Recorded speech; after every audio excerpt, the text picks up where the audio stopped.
Imagine the 1960s, the roads were free, the air smelled like gasoline and victory, and America was obsessed with one thing: speed. Among all the roaring beasts of that golden era, one name stood above the rest: the Shelby Cobra 427, 1966. This car wasn't just built to drive, it was built to dominate. When you pressed the pedal, the world blurred. The Cobra could hit a mind-blowing 165 miles per hour, that's over 260 kilometers per hour, and it did it with pure muscle, no computers, no modern traction control, just raw American power and the courage to control it. Drivers said it felt like wrestling with thunder: one wrong move, and you'd lose, but if you tamed it, you ruled the road. The body was lightweight, almost fragile-looking, but that was the secret. Aluminum and fiberglass made it light enough to fly, and when you combined that with an engine that roared like a wild animal, the Shelby Cobra turned into a legend on wheels. Engine details. Under its hood lived a 7.0-liter Ford the 5.8, a monster producing around 425 horsepower, though many say the real number was even higher. The engine screamed through side-mounted exhaust pipes, shaking the ground with every rev. The power-to-weight ratio was insane, giving it acceleration that could match modern supercars even today. The sound wasn't just noise, it was a declaration of war against limits. Even decades later, car lovers around the world still dream of that metallic blue body with white racing stripes slicing through the air. The Shelby Cobra 427 wasn't just fast, it was fearless, untamed, and unforgettable. And that was only the beginning, because the next car on our list took speed to a whole new level.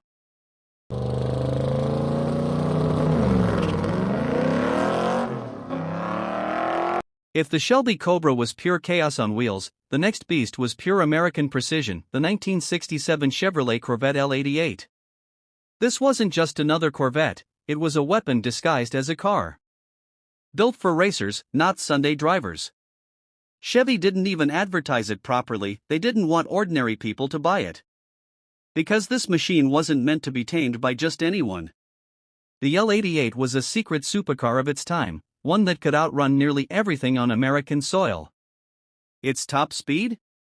Around 170 miles per hour, and it could launch from 0 to 60 in about 4.5 seconds, blistering fast for the 60s.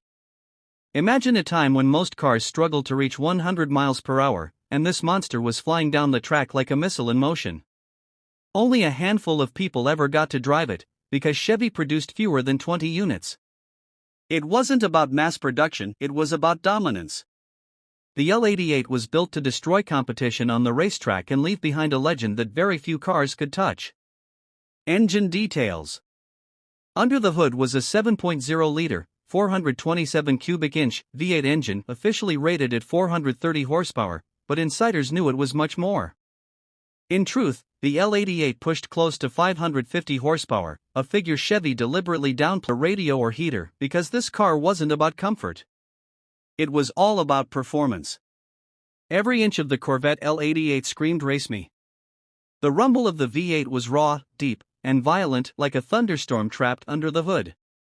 And when it hit the open road, it felt alive, unpredictable, and dangerously fast.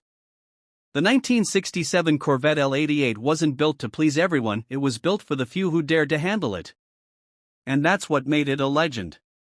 But if you thought this was the limit of American speed, wait until you see what Ford unleashed next. The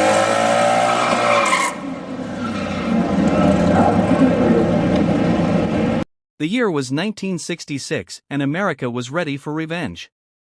After being humiliated by Ferrari at the world's greatest race, Ford decided to do something unthinkable: build a car that would crush the Italians on their own turf. The result?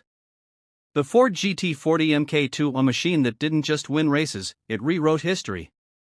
The GT40 wasn't born for the streets, it was born for the track. It wasn't about style or luxury, it was about victory.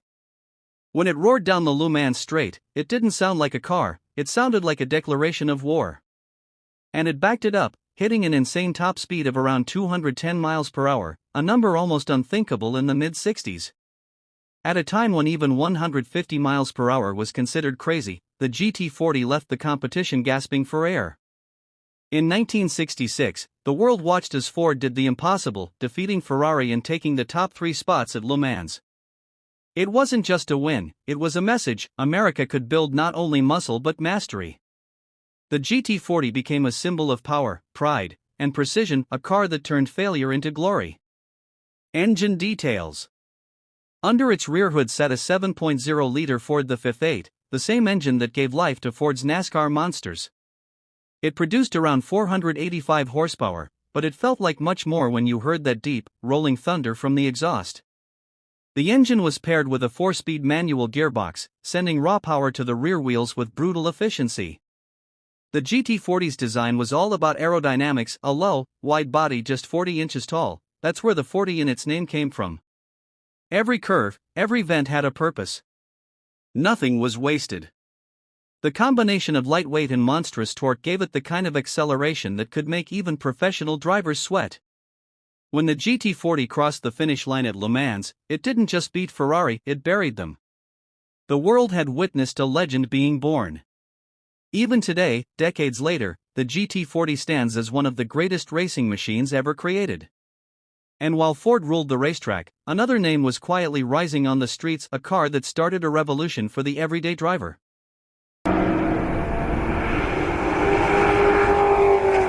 By the late 1960s, the streets of America had become a battlefield of horsepower, and Dodge arrived with a machine that would rule them all. The 1968 Dodge Charger/T wasn't just a car, it was a statement of dominance, a masterpiece of muscle that looked as deadly as it sounded. When you saw it, you didn't forget it. Long hood, fastback roofline, hidden headlights, the Charger didn't whisper for attention, it demanded it. And once you hit the ignition, that deep rumble told you exactly what it was made for.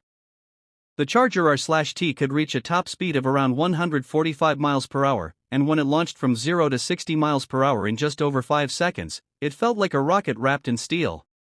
It became an instant icon, starring in movies like Bullitt and later The Dukes of Hazzard, turning it into a symbol of rebellion, style, and unstoppable force. The Charger didn't just move, it commanded the road. Every inch of it spoke of raw power and unfiltered attitude, the kind of presence that made other cars quietly step aside. Engine details. Under the hood roared the legendary 7.0-liter, 426 cubic inch, Hemi V8, the heart and soul of the Charger R/T, officially rated at 425 horsepower, but in reality, it pushed far beyond that. The Hemi engine was named for its hemispherical combustion chambers, a design that made power delivery brutal and immediate. Every press of the throttle felt like unleashing a thunderstorm. The sound was pure music for car lovers, deep, violent, and alive.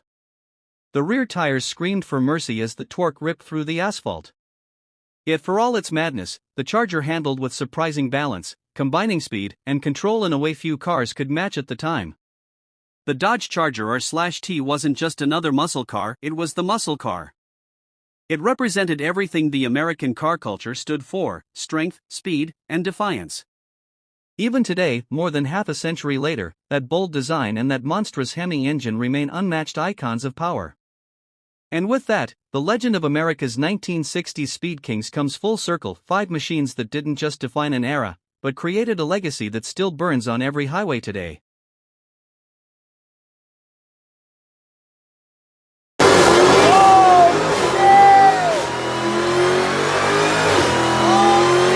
Before supercars ruled the highways, there was one car that changed everything, the Pontiac GTO, 1964. It wasn't the most expensive, it wasn't the most luxurious, but it was the spark that started a revolution. This was the car that made America fall in love with muscle. When the GTO rolled out, it didn't whisper, it roared. It was the kind of car that made heads turn on every street corner. With a top speed of around 115 miles per hour, it might sound modest today, but in 1964, that was pure madness. More importantly, it wasn't just about speed, it was about power that anyone could feel. You didn't have to be a racer to own a GTO, you just had to love the thrill of acceleration, the rumble of a V8, and the feeling of being unstoppable. This car was the birth of the muscle car era, the first to combine raw performance with street style. It gave ordinary people the power of a racing machine, and that's why it became an instant icon. Teenagers dreamed of it, adults wanted it, and every other car company rushed to copy it. The Pontiac GTO didn't just make history, it defined it. Engine details.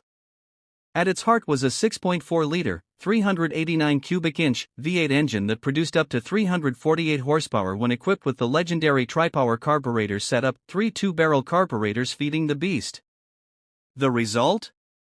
Explosive acceleration that could send the GTO from 0 to 60 miles per hour in just over 6 seconds, which was shocking for the early 60s. The engine sound was deep, confident, and raw, a growl that became the soundtrack of freedom. Every rev reminded you that this wasn't just a car, it was rebellion on 4 wheels. Pontiac didn't just build the GTO to be fast, they built it to make a statement. And it worked. This machine inspired an entire generation of high-performance American cars. The 1964 Pontiac GTO proved one simple truth: speed isn't just about numbers, it's about attitude. And that attitude still echoes today in every muscle car that dares to call itself powerful.